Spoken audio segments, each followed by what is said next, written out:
Olá, amigos leitores, tudo bom com vocês? Eu espero que sim. Este é o Leitura do Intervalo, seu podcast sobre livros de bolso. E, como já é de costume, aqui do meu lado, Bruno Galeano. Tudo bom, Bruno? Tudo bem, saudações aos ouvintes, ao Márcio. Vamos lá pro nosso show de hoje, que está muito interessante, muito legal, espero que vocês gostem. Sim, mas antes de entrar no livro de hoje, alguns recados e formas de contato. Vamos lá. A semana que a gente está gravando aqui, hoje é dia 16 de maio de 2019, tivemos um problema com o nosso Twitter. O perfil @leiturainter tá bloqueado porque... Por quê? Por quê, Márcio? Porque o Twitter acha que a gente é menor de 13 anos de idade. Eu marquei a data errada, desculpa. Acontece. Então, por enquanto, o jeito de nos contactar é no Instagram. A gente criou um perfil no Instagram que é Leitura do Intervalo. Vocês vão achar fácil, tem a mesma imagem, né, a leitora em azul com fundo laranja, que a gente usa nos agregadores de podcast. Sobre eles, além do Spotify e do SoundCloud, a gente está presente já no Google Podcast. Vocês podem procurar. Nossa, então por a lá. gente está presente em todas essas coisas? Ainda não estamos presentes no YouTube, mas logo a gente chega. Olha só. E também uma última coisa, recados, agradecimentos para os primeiros comentários do primeiro episódio, né, do episódio piloto. Agradecer em especial 2 ouvintes que nos contactaram. O Alisson, lá de Embu-Guaçu, que fez uma sugestão para a gente apresentar mais bibliografia, né, na descrição dos episódios, a gente vai fazer isso. E a Camila Fontes, né, professora aqui em São Paulo, que recomendou para a gente fazer um sumário dos tempos das gravações para vocês saberem onde começa o episódio, onde estão os principais assuntos. Afinal, a gente fala um bocado, né? Então acho que realmente é muito boa essa ideia aí de fazer esse sumário. Tudo bem, né? Bruno, então vamos direto pro livro? Vamos pro livro. Bem, e o livro de hoje é O Assassinato no Expresso do Oriente, na verdade, O Assassinato do Expresso do Oriente, da Agatha Christie.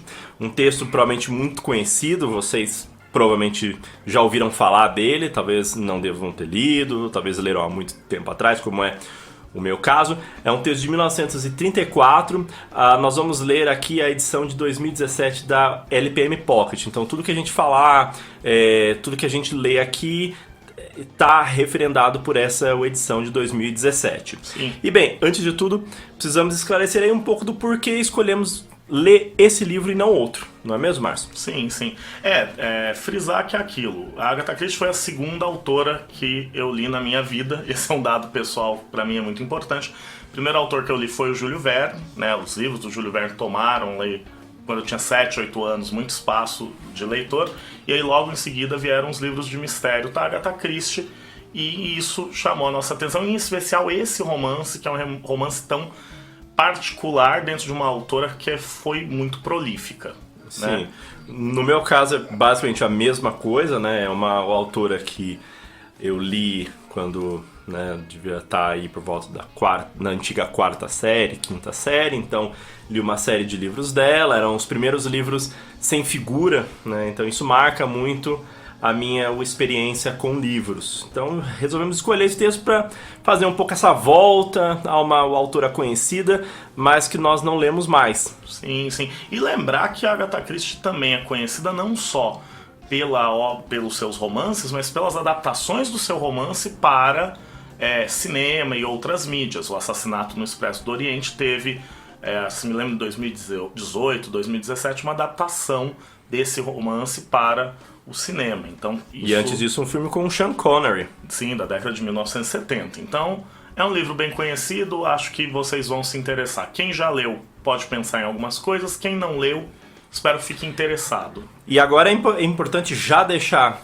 destacado a nossa regra para o episódio de hoje, que diz respeito aos spoilers, né? Eu tinha falado no nosso episódio 0 que nós iríamos dar spoilers e que era bom quem quisesse conhecer o mistério não ouvir o programa. Bem, eu repensei isso, achei, não, é um pouco de exagero, então optamos por adotar aqui uma regra para spoiler que diz o seguinte: se o livro todo está orientado para resolver um mistério, para se encontrar um assassino ou vários, nós não vamos falar quem é esse assassino, quem são, por aí vai, né? Nós não vamos aqui dizer, olha, quem matou foi o mordomo. Não vai ser o caso, né? Mas nós vamos falar de alguns desdobramentos da trama, vamos explicar um pouquinho como é que o livro funciona e por aí vai, né? Então, basicamente, a ideia é essa. Se um livro está todo orientado para a resolução de um enigma, nós não vamos dizer a resposta para esse enigma. Agora, se a gente vai falando aqui de um livro que tem outras qualidades, qualidades estilísticas, qualidades líricas, sei lá o que, a gente vai sim falar de algumas coisas que podem parecer spoiler, né? É uma coisa que tanto o Márcio quanto eu, nós vemos aí já há alguns anos, uma espécie de hipersensibilidade do leitor a qualquer tipo de revelação dentro de uma trama. E eu me lembro aqui no caso, há muitos anos atrás, da morte do Dumbledore no Harry Potter, que as pessoas ficaram chocadas com, nossa, mas como assim? As pessoas estão revelando esse evento da trama. Mas aí você para pra pensar com calma e pensa, peraí, o nome do livro chama Harry Potter. Não é um livro de mistério no qual o Dumbledore é o assassino, nem nada assim. O Dumbledore é simplesmente o velho sábio que em algum momento morre numa trajetória de herói. Então qual o problema? Então, assim, há uma série de críticas, muitas vezes, ao spoiler que não me parecem pertinentes. E vamos destacar também um dado que é importante no caso, que muitas obras literárias, o que é interessante nela não é o arranjo final, o desfecho, a cena que revela os segredos, é a trajetória dessa leitura. Então, se você for ler, por exemplo, pensar uma obra, se você for ler qualquer obra do Machado de Assis, como por exemplo Dom Casmurro ou Quincas Borba, são obras que não importa muito detalhes da trama, porque a maneira como ela é construída e a própria narrativa, quem é o narrador, como ele se porta, isso é o que torna o livro único e interessante, não necessariamente saber quem ficou com quem ou qual é o determinado autor de uma ação dentro do livro. Então, dito isso, fiquem tranquilos, a gente não vai revelar muita coisa da trama e o prazer da leitura, acredito eu, vai estar garantido. Então, bora lá falar de quem é a autora do livro e um pouco do contexto de sua escritura. Bom, se a gente vai falar do contexto da obra e o contexto da vida da autora, Bruno, eu lhe pergunto, quem foi Agatha Christie? Bem, Agatha Christie, primeiro que ela tem um nome super extenso, né? Agatha Mary Christie, né? Pensando que esse Christie é o nome dela de casada, ela se casou 2 vezes e ela manteve esse nome inicial durante a vida toda, o que deve ter sido em algum momento uma coisa desconfortável, né? Mas aí sou eu especulando a respeito. Mas bem, é uma autora que nasce no final do século XIX, em 1890, e morre apenas em 1976. Então ela atravessa aí boa parte do século XX e escrevendo esse tempo todo. Os primeiros romances dela são da década de 20 e ela escreve praticamente até a sua morte. Então ela tem aí décadas escrevendo romances de mistério, fundamentalmente romances de mistério. Bem, sobre quem é essa Agatha Christie, ela nasce e é criada dentro da alta sociedade inglesa. O pai dela era um norte-americano, bastante rico, que vivia na Inglaterra. Ele morre quando ela tem, se eu não me engano, por volta aí dos 11 anos. E depois ela vai viver com a mãe, logo ela se casa e por aí vai. Mas bem, o ambiente de socialização dela é o ambiente de uma classe abastada, inglesa, marcada pela presença de servos, quer dizer, uma certa criadagem, marcada por grandes casas, por jardins com uma flores, vida sem preocupações financeiras. Vida, exato, uma vida com poucas preocupações dessa ordem, ainda que durante a vida dela ela vá se enfiar constantemente em dívidas e as obras forneçam a ela um rendimento que vai se mostrar o importante. Mas isso mais tarde, né? Essa primeira essa primeira etapa da vida dela, enquanto ela é bastante jovem, é justamente uma vida bastante abastada, e isso marca os romances dela, isso marca a formação que ela teve. Sobre a formação dela, a gente tinha conversado um pouco antes, você deu uma pesquisada, até depois você pode comentar a base de informações, onde você buscou isso, que ela não teve uma educação formal escolar, a educação dela foi uma educação praticamente toda doméstica, não é isso? Precisamente. Quando eu trago aqui alguns dados sobre a vida da Agatha Christie, eu estou fazendo referência basicamente a um projeto em inglês já bastante antigo chamado Oxford Dictionary on National Biography, que é basicamente o dicionário Oxford de biografias inglesas, que é uma iniciativa muito interessante de escrever vidas sucintas de personalidades da história britânica. E isso é feito há muito tempo e tem lá o nominho dela. Infelizmente, o acesso ao Oxford Dictionary ele é muito restrito, né? Então, muitos de vocês, infelizmente, não vão conseguir ler o pouco que está lá escrito a respeito dela, mas muitas das informações que estão na Wikipedia provém do Oxford Dictionary of National Biography, que é de onde eu tiro aqui as referências que eu estou trazendo. Mas bem, sobre a formação da Agatha Christie, ela, como eu disse, ela faz parte dessa elite abastada inglesa, o que não significa que ela faça parte da aristocracia inglesa.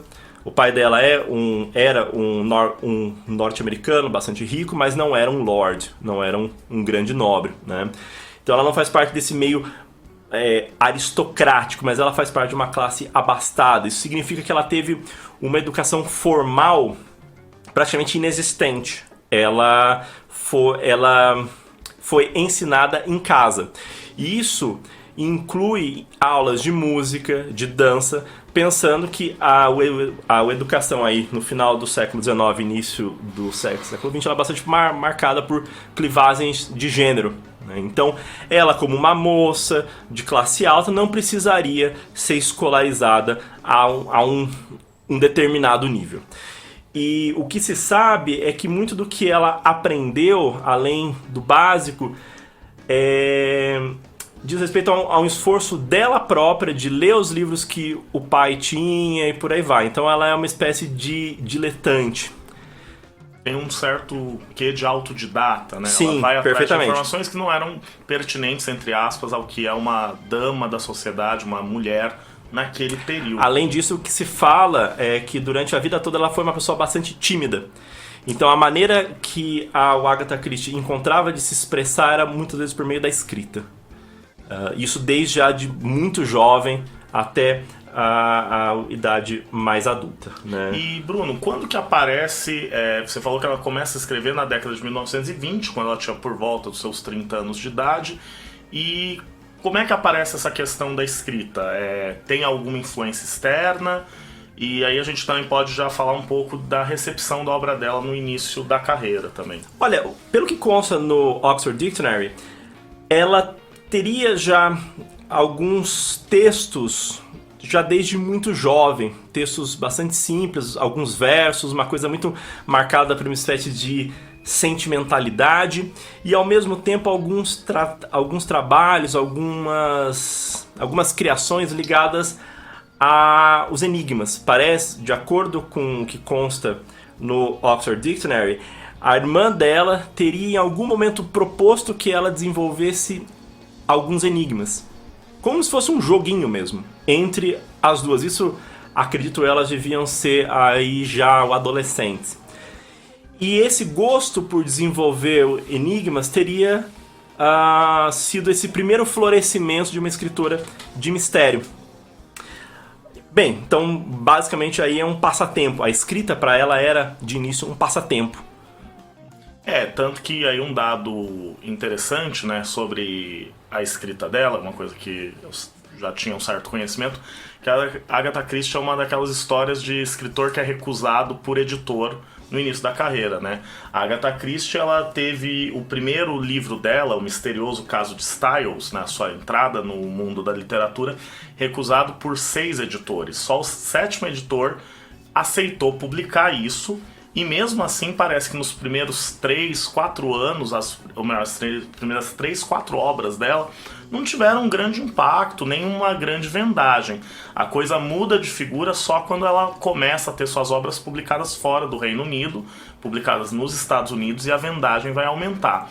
Então a Agatha Christie entra naquele lema para a vida que é não desista, porque afinal de contas a variável que ela controlava eram as tentativas. Ela tentou no primeiro editor, não foi bem sucedido, e foi assim até conseguir a publicação, que lembra a história de outra escritora famosa inglesa, né, já que o Bruno citou spoilers e coisas do tipo, a J.K. Rowling, né, que foi recusada acho que 7 vezes, uma vez a mais que a Agatha Christie, até emplacar o Harry Potter. Então, se você, leitor, estiver escrevendo alguma coisa e foi recusado, acredite, você tem chance. Não precisa ir pro Facebook fazer textão. Escreve para uma editora, talvez você seja bem sucedido. Insista.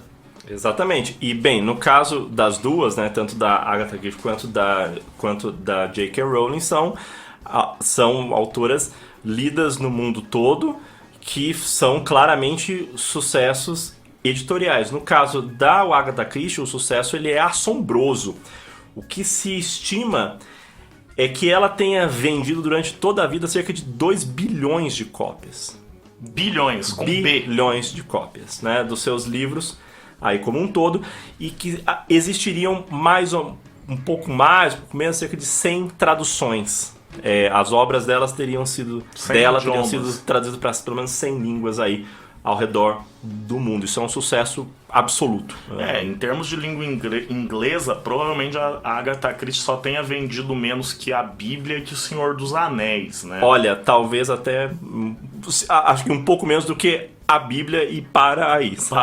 Para ainda. E uma coisa interessante de frisar sobre as vendas dos livros dela é que o principal mercado consumidor dos livros da Agatha Christie era o mercado norte-americano, não era o mercado britânico, não era o mercado europeu. Então é uma coisa interessante, porque muitas vezes ela é tão ligada a essa classe aristocrática inglesa, quer dizer, essa classe abastada inglesa. Ela traz muitas vezes personagens ingleses, personagens europeus, mas o seu público predominante é o norte-americano. Sim, sim. Isso nos permite, Bruno, já passando um pouco da autora para a obra que ela escreve, ou melhor, o tipo de texto que a Agatha Christie escreveu, que é falar das histórias de mistério.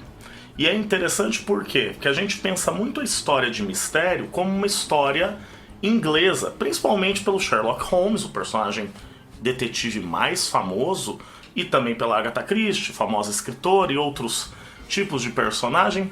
Porém, a história de mistério, como a gente conhece, ela nasce da pena de um escritor norte-americano, né? A gente está falando do Edgar Allan Poe. O Edgar Allan Poe, na primeira metade do século XIX, né, foi um escritor bastante prolífico, principalmente pelo conto. Só escreveu um romance, e nem era um romance que a gente pode chamar um romance de mistério.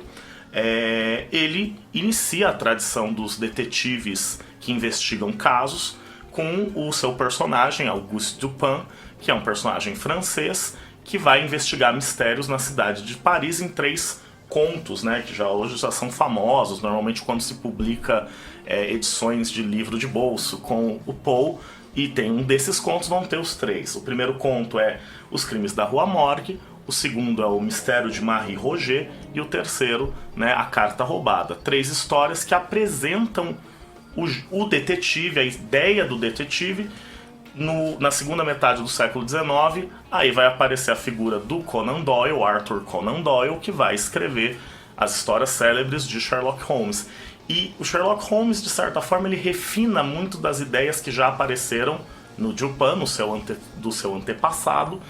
E aí a gente já pode pensar o que é o gênero detetivesco, o gênero policial, a qual a Agatha Christie está publicando e fazendo tanto sucesso, né?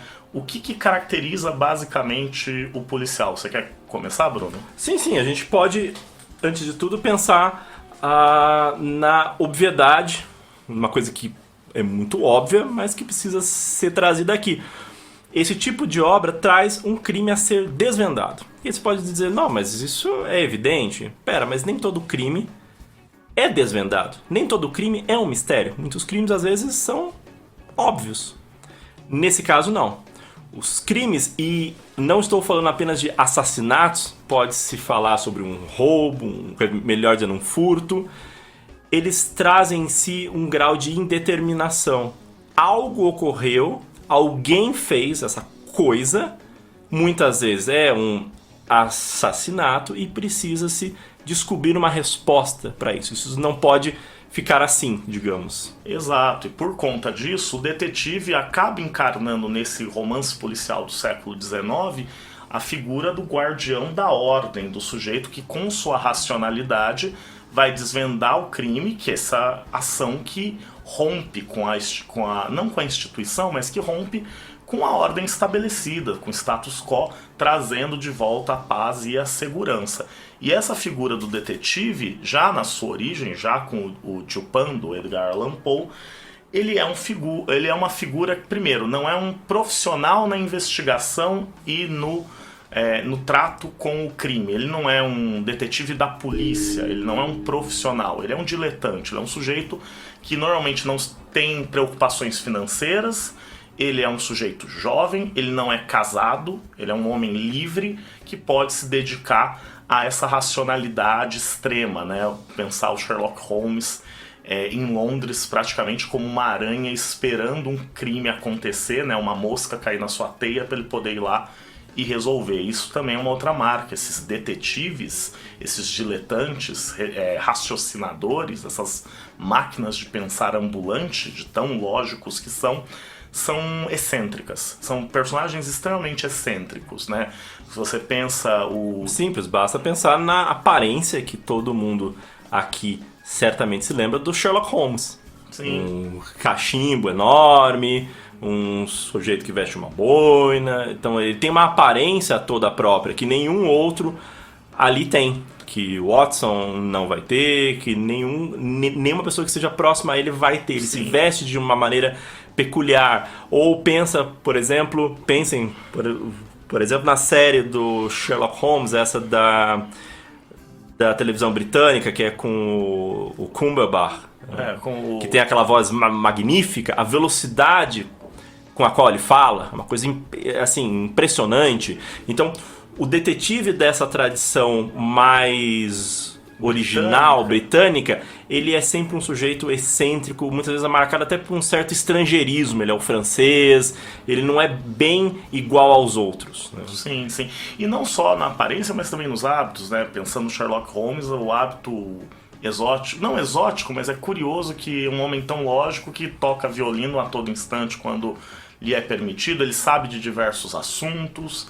E também, já que falamos do Holmes como esse personagem icônico, conhecido pela maioria dos nossos ouvintes leitores, seja porque leram, seja porque assistiram filmes e séries, este personagem do detetive é acompanhado tradicionalmente por uma fiel topeira. escudeiro, né? Uma topeira, né? O Watson, conhecido por ser uma figura muito obtusa, né? Ele, médico, não consegue perceber obviedades sobre uma pessoa machucada. Ou o Dupin, o narrador que acompanha o Dupin, também não é uma figura que consegue perceber detalhes, e isto vai se repetindo na tradição desse detetive do século XIX, esse detetive raciocinador, analítico.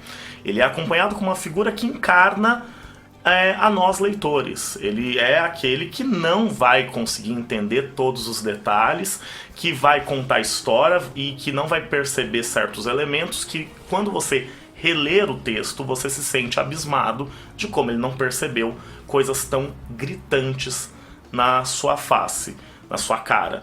Só que tem uma coisa, né, Bruno? A gente tá falando muito do detetive, da tradição, do século XIX, falamos do Dupin, falamos do Holmes, só que o romance policial no século XX, e aí é um dado que influencia de certa forma a Agatha Christie, e não influencia tanto na sua escrita, mas no ambiente editorial que ela estava inserida, no século XX, a partir ali da década de 10, década de 1920, o romance policial nos Estados Unidos, ele começa a sofrer uma espécie de transformação, não é isso?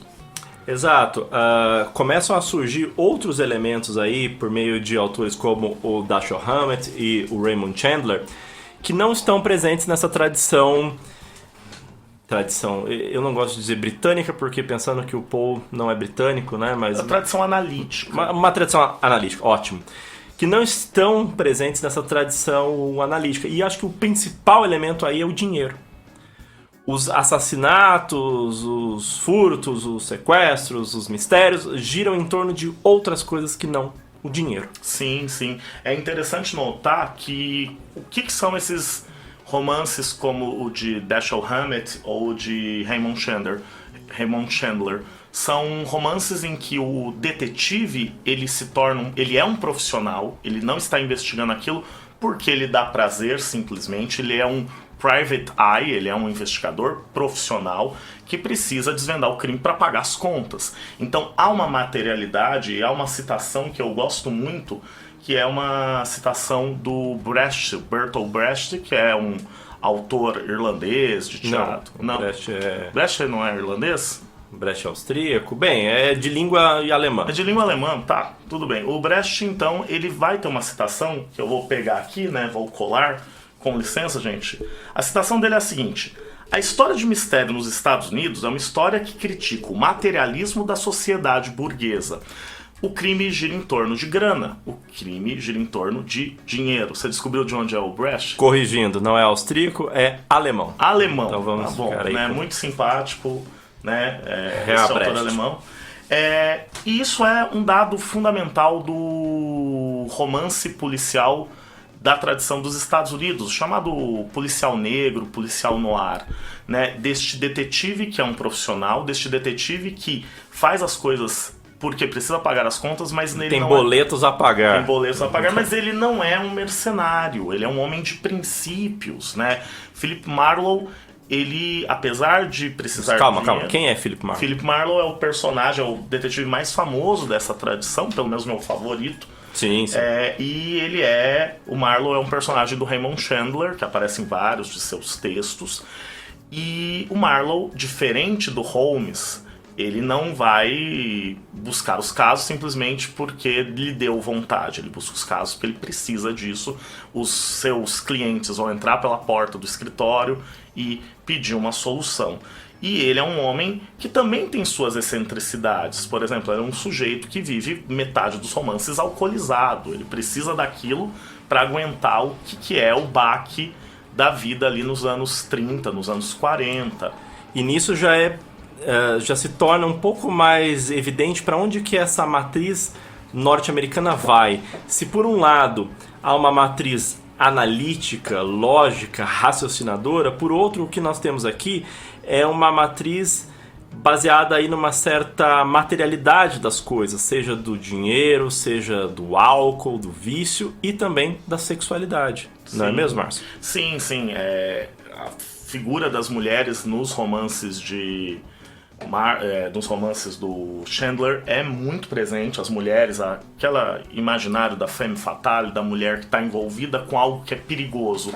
A mulher é uma figura que perturba a ordem, perturba uma ordem masculina. Então ela ou está envolvida no crime, ou ela pede a ajuda do detetive. Ora ela é indefesa, ora ela não é tão indefesa assim, ela está fazendo um jogo. Sim, e esse tipo de narrativa do policial duro, né, do hard-boiled, do policial negro americano. Quantos termos o Márcio usa para falar da mesma coisa? Sim. Hard-boiled, policial negro, noir.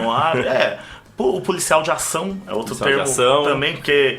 E por que isso aparece em algum policial bem vagabundo, né? Os romances policiais de autores menos habilidosos, esse policial dos Estados Unidos, é muito comum a ação desenfreada que acaba influenciando a produção, por exemplo, do cinema.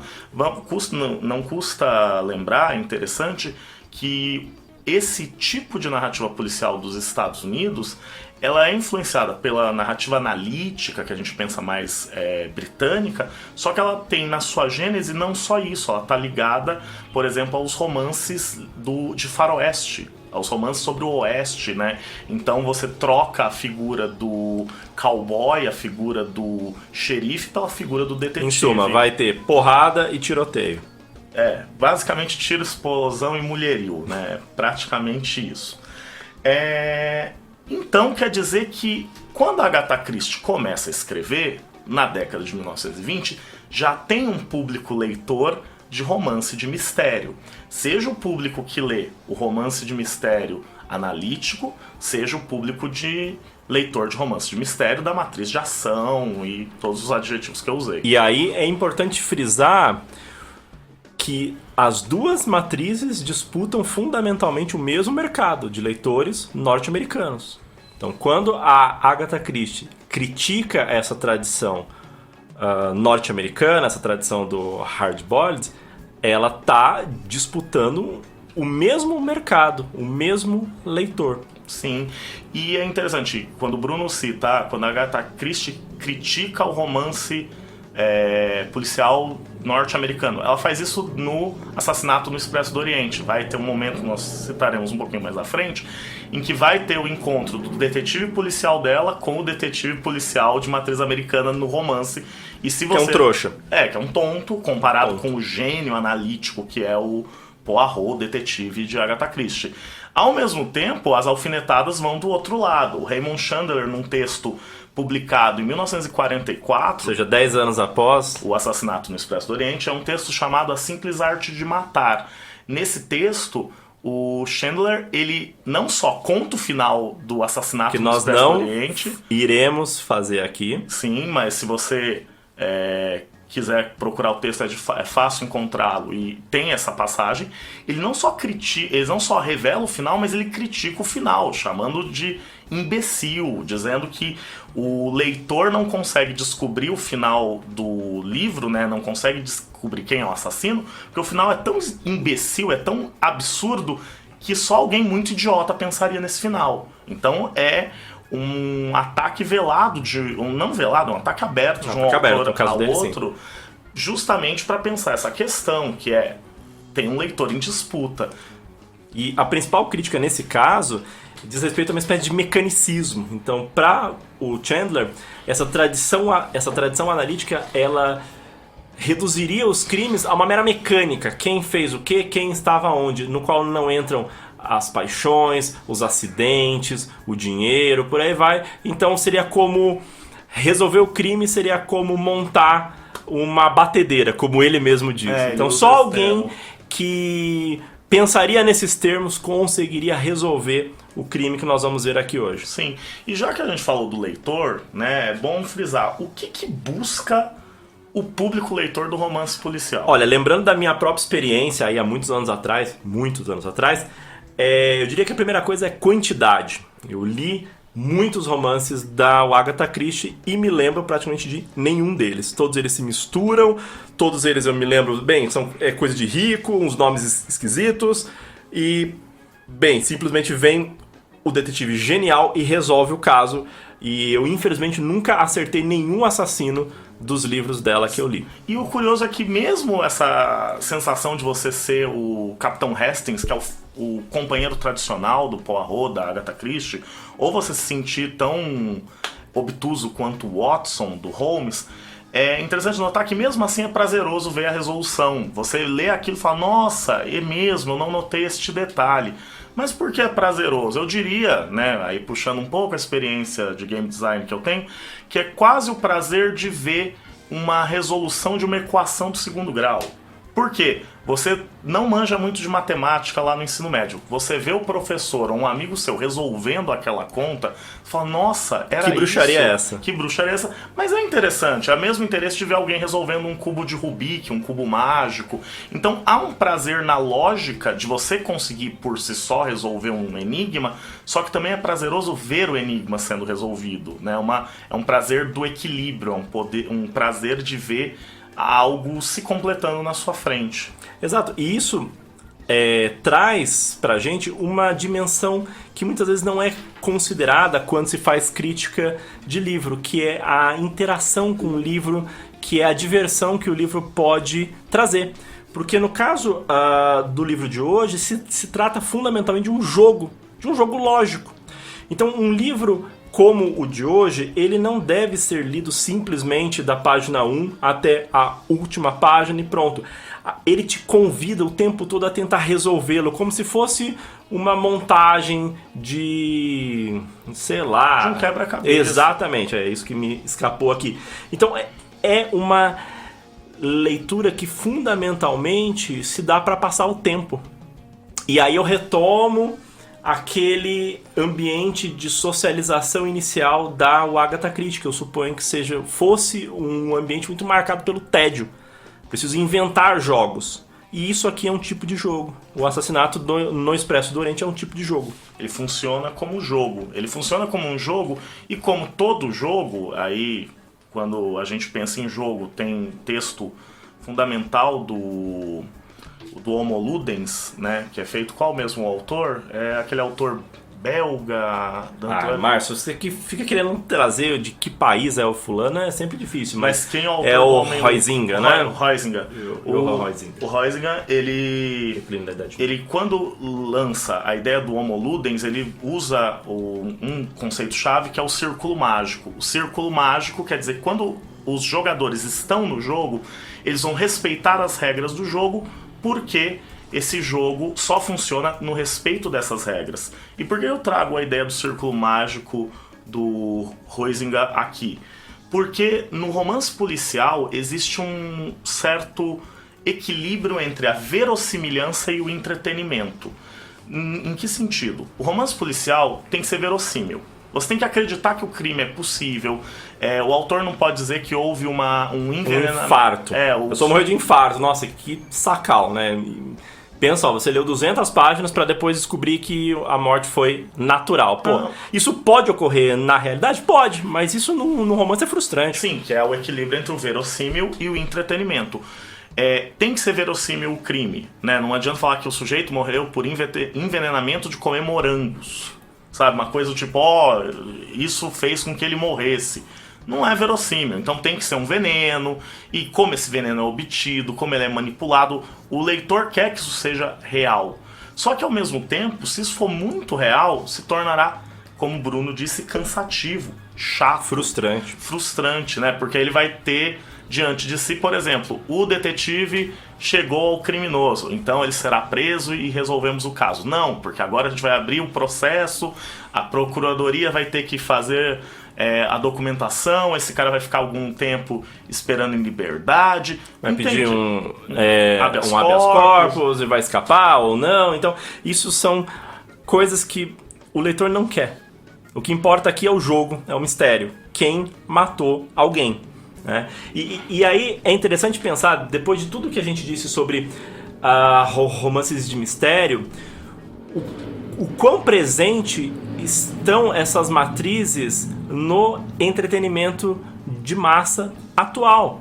Então eu me lembro, por exemplo, da série Monk, que você tem um detetive excêntrico ao limite. Da própria série House, que é uma série para quem já é um pouquinho, é até meio cômico dizer um pouquinho mais velho, né, de se lembrar do House. O House, ainda que não seja um detetive, é um médico que tem um procedimento detetivesco, ele é peculiar, os auxiliares são meio estúpidos, eles nunca veem a genialidade dele. House, ele é um cara insuportável e por aí vai. E eu trago como uma espécie de exceção o antigo Lei e Ordem, que procura explorar não só a investigação de um crime, mas também o seu procedimento burocrático de julgamento. Então, se vocês se lembram dessa série também, que é um pouco mais antiga, não estou falando aqui do Lei e Ordem Vítimas Especiais, né? Estou falando do classicão, no qual você tem sempre a dimensão investigativa e a dimensão processual. Então, o fulano ele é identificado e acusado, e aí surge uma nova batalha. Como prender esse assassino, esse sequestrador, sei lá o que. Então, raramente isso vai aparecer em romances de mistério, porque aí quebraria o encanto do jogo. Sim, e aquilo, né, Bruno? É sempre legal ver você citando exemplos de práticas detetivescas tanto nos romances quanto no entretenimento de massa, na cultura pop, como você escapa de citar o paradigma indiciário do Carlo Ginzburg porque você não gosta do Carlo Ginzburg. Não é bem isso, mas vamos seguir o trem aí. Isso é história para outro dia que a gente conta, tá? E falando para fechar uma última coisa sobre a contextualização, e aí, vale a pena saber o contexto da década de 30 para entender o romance da Agatha Christie? Olha, se está procurando no romance da Agatha Christie, no caso do Assassinato no Expresso do Oriente, algum tipo de consideração mais profunda sobre o estado histórico dos anos 30, sinto falar, mas você não vai encontrar. Você não vai encontrar grandes observações, na verdade você não vai encontrar nenhuma observação sobre o nazismo, pensando que é um romance de 1934. E que tem uma personagem alemã. Exato. O Hitler já é o cara desde 1933. Isso não aparece. Há menções muito pontuais ao Stalin, exato, a crise. Mas assim, são coisas muito pontuais e são coisas que são ditas pelos homens. Isso também cabe frisar. São os personagens masculinos que mencionam falar sobre essas coisas. Mas fundamentalmente, contexto, essa coisa mais escolar, de um contexto sócio-histórico, isso importa pouco aqui. Né? Sim, o que importa é a ausência dele. Justamente isso. O que parece é que nós temos aqui um romance de escapismo, talvez de escapismo de uma época em crise, no qual o leitor quer resolver um jogo, ele quer brincar, ele não quer falar disso. E brincar não significa que ele é uma criança. Ele só não quer falar disso. Dessas coisas. Sim, é até meio um certo sentimento nostálgico de uma época praticamente anterior à Grande Guerra, anterior ali à Primeira Guerra Mundial, né? Porque fundamentalmente, qual que é o mundo apresentado nessa obra da Agatha Christie e que funciona para a grande maioria das obras dela? Em primeiro lugar, é um contexto aristocrático. Personagens que não estão preocupados com dinheiro, com seus rendimentos. Isso não é uma questão. Como a gente disse antes, o crime não tem uma explicação monetária. A pessoa não cometeu o crime, o criminoso não faz aquilo que faz porque precisa de dinheiro. Ele o faz por questões ligadas a outra esfera. E isso entra num segundo ponto. Que motiva os personagens da Agatha Christie? Sejam o detetive, sejam os criminosos, sejam os auxiliares, o que os motiva são valores, digamos, mais elevados. Honra, família, dever. Isso é fundamental. São personagens que não são motivados por algo financeiro, por algo do mundo material. Um terceiro aspecto que vale a pena a gente frisar, que este mundo aristocrático da Agatha Christie, esse mundo das altas esferas, ele é crivado, ele é marcado, né, muito claramente por uma divisão naturalizada entre patrões e empregados. É notório isso no livro todo, que há uma naturalização dessas relações. O empregado que critica o patrão é visto como uma figura estranha, né? E os patrões são benevolentes, eles estão naquele lugar porque merecem, ninguém contesta esse universo de hierarquias. E um último ponto, né, Bruno, que a gente conversou muito antes do programa, é o que diz respeito às fronteiras nacionais. Exato. Elas definem não só... elas definem os personagens. Então, os personagens da história são muitas vezes encarnações do que se espera de cada nação, fundamentalmente da Europa. Então, o italiano é o cara que fala muito, o inglês é um fulano leal, mas meio ríspido, por aí vai. Então, a nação aqui, ela é um dado não problematizado, ela é algo evidente por si só, não só no mapa, mas também nas pessoas. As pessoas são encarnações de tipos nacionais. Então, se pode dizer aqui que a nação é um dado essencializado. E é um dado essencializado fundamental para entender o romance inteiro. Exatamente. E já que a gente falou bastante sobre o contexto, caracterizamos a Agatha Christie e o próprio romance policial e quem eram seus leitores, acho que já está no momento para entrar de cabeça nesse livro. Opa! Então, bora lá. Bora lá.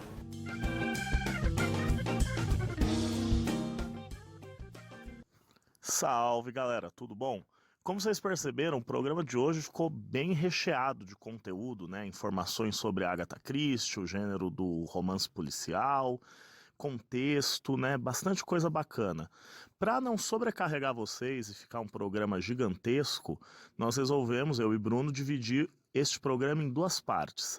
Então, no nosso próximo episódio, a gente vai ter os dados sobre o romance, as personagens, o método do Poirot e alguns temas que achamos bem legais. Então, na próxima edição, vamos continuar falando de Assassinato no Expresso Oriente. E vocês já sabem como nos contactar. Usem o Twitter, que agora voltou a funcionar, né? @leiturainter. Também estamos no Instagram, Leitura do Intervalo, e estamos sempre abertos a críticas, sugestões, recomendações, elogios. Segue a gente lá. Um abraço e tchau, tchau.